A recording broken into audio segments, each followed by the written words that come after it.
গোটা পৃথিবীর মধ্যে এমন কিছু দেশ রয়েছে যারা নিজেদের মান সম্মান বোধ কিচ্ছু রাখে না, মানে মাটিতে থুতু ফেলে সেই থুতু আবার জিভ দিয়ে চেটে নেয়।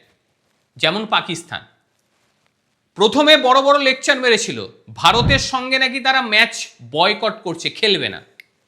ঠিক মাথা নামিয়ে রাস্তা থেকে নিজেদের ফেলা থুতুকি চাটতে বাধ্য হলো, ঘোষণা করে দিয়েছে ভারতের সঙ্গে তারা ম্যাচ খেলবে।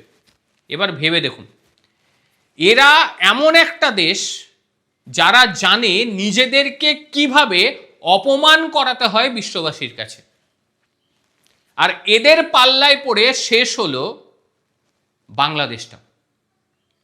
প্রথমে নতুন নাটক দেখেছিলেন, আমরা বিশ্বকাপ বয়কট করে দিচ্ছি, মানে টি-20 বিশ্বকাপ নাকি তারা খেলবে না।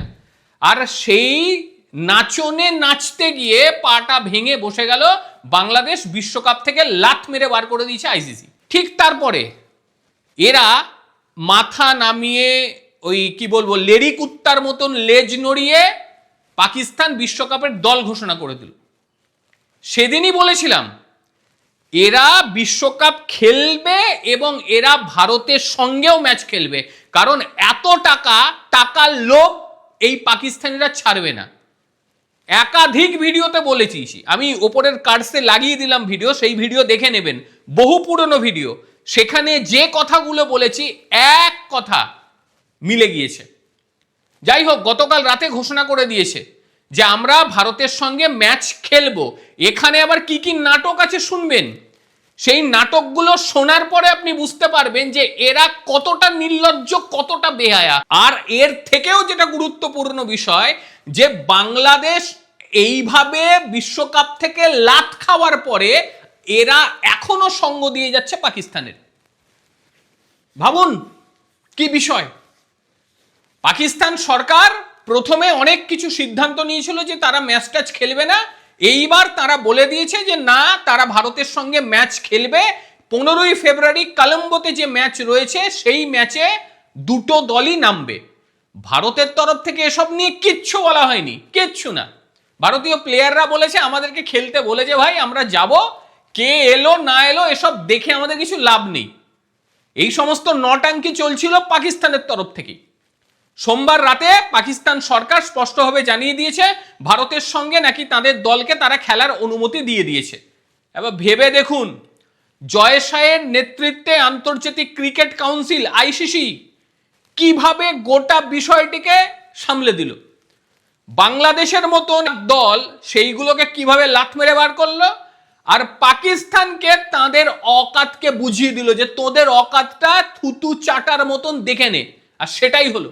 বাংলাদেশের সঙ্গ নিয়ে এই পাকিস্তান প্রথমে বলল আমরা বিশ্বকাপ খেলবো না, তারপর বিশ্বকাপের দল ঘোষণা করে দিল।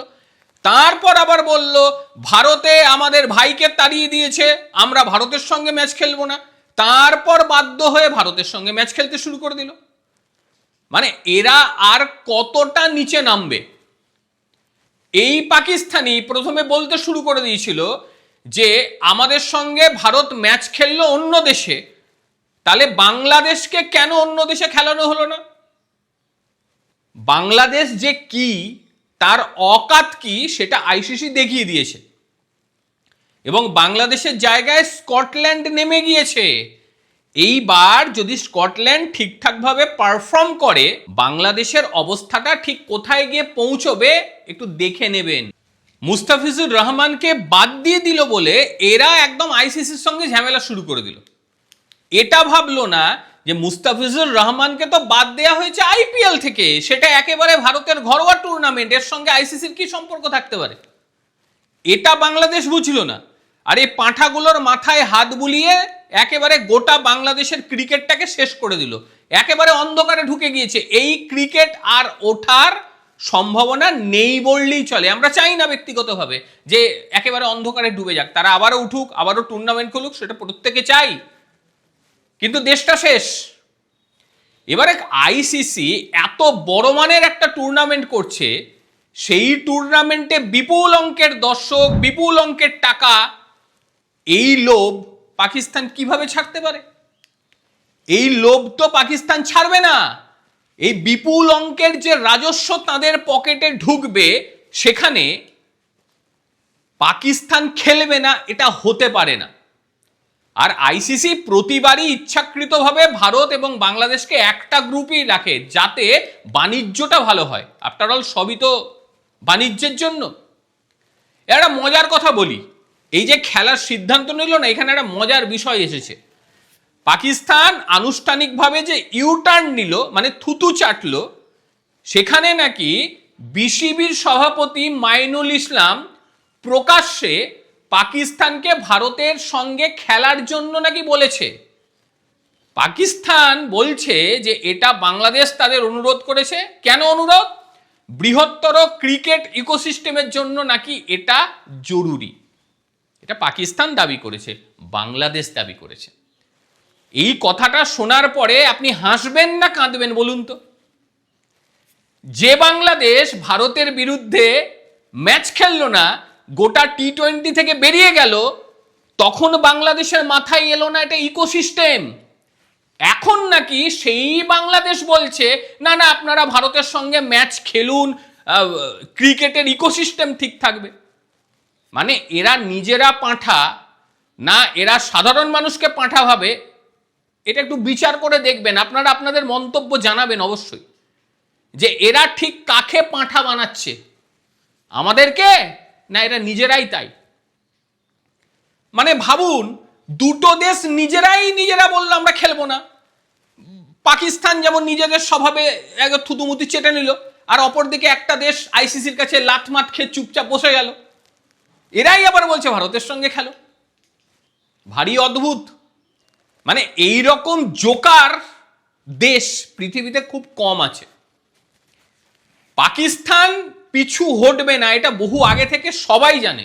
সবাই বলছে যে পাকিস্তান খেলবেই, কারণ তাদের পেটের ভাতের অভাব রয়েছে। এই খেলা থেকে যে রেভিনিউ জেনারেট হবে সেটা দিয়ে পাকিস্তান চলবে। পাকিস্তানের পয়েন্ট তো যেতই বাদই দিন, এর সঙ্গে এরপর বিশ্বকাপে যোগ্যতা অর্জনের জন্য আবার প্রথম থেকে এদেরকে খেলতে হতো, যোগ্যতা প্রমাণের জন্য আর্থিক জরিমানা হতো। সেই জরিমানা দেওয়ার মতন অবস্থায় এরা থাকতো না। একটা ইন্ডিয়া পাকিস্তান ম্যাচ, সেই ম্যাচ বিশ্ব ক্রিকেটের সবচেয়ে বড় মূল্যবান ম্যাচ হয়। সব মিলিয়ে যদি আপনি দেখেন প্রায় 250 থেকে 500 মিলিয়ন ডলার, মানে প্রায় 4500 কোটি টাকা আইসিসির রেভিনিউ আসে, ব্রডকাস্টার, বিজ্ঞাপন, স্পন্সরশিপ সব মিলিয়ে। এবং পিসিবির বার্ষিক যে আয় আইসিসি যেটা শেয়ার করে সেটাও কম মিলিয়ে প্রায় 26 থেকে 35 মিলিয়ন ইউএস ডলার। এমনি যদি হিসাবে আপনি দেখেন প্রায় 285 থেকে 300 কোটি টাকা। মুখের কথা। ভারত পাকিস্তান ম্যাচ যদি না হয়, পাকিস্তানের পক্ষে এই টাকাটা জোগাড় করা কখনো সম্ভব না, ভিক্ষা করেও পারবে না। ম্যাচ বয়কট করবে, ভেবে দেখুন। এদের পক্ষে ম্যাচ বয়কট কোনোদিন সম্ভাবনা ছিল না। এই কথা শুধু আজ বলছি না, বহুদিন থেকে বলে আসছি, বহুদিন থেকে, যে এরা ম্যাচ বয়কট করবে না। আজকে কথাটা মিলে গেল। যাই হোক, এবার খেলাটালা দেখব কিভাবে বাংলাদেশ বাংলাদেশ তো আবার খেলা দেখতে পারবে না, এটাই তো মুশকিল। বাংলাদেশ নাকি টি-20 তাদের দেশে প্রচার বন্ধ করে দিয়েছে। তো ওদের বাবার খেলা হবে তো ভারতের সঙ্গে, দেখবে না? ওরা তো আবার টি-20 প্রচার বন্ধ করে দিয়েছে। অসৎ উপায় অবলম্বন করে নেবে। যাই হোক, তারা দেখুক না দেখুক, দেখে কোনো লাভ নেই। আমরা দেখব পাকিস্তান কিভাবে ভারতের কাছে পর্যুদস্ত হয়, সেটা দেখার জন্য বসে রয়েছি। যাই হোক, পাকিস্তানের এই সিদ্ধান্তটাকে আপনারা কি বলবেন? থুতু চেটে খাওয়া তো, না অন্য কোনো বিশ্লেষণ আপনাদের আছে? অবশ্যই জানাবেন, কারণ আপনাদের বক্তব্যগুলোই কিন্তু আমাকে আগামীতে কি ভিডিও করব সেটা বুঝিয়ে দেয়। আর এরপর কি বিষয় নিয়ে ভিডিও দেখতে চান অবশ্যই জানাবেন আপনারা। প্রত্যেকে ভালো থাকবেন, সুস্থ থাকবেন। আবারও দেখা হবে অন্য কোনো দিন অন্য কোনো ভিডিওতে। ততক্ষণের জন্য নমস্কার, ভালো থাকবেন।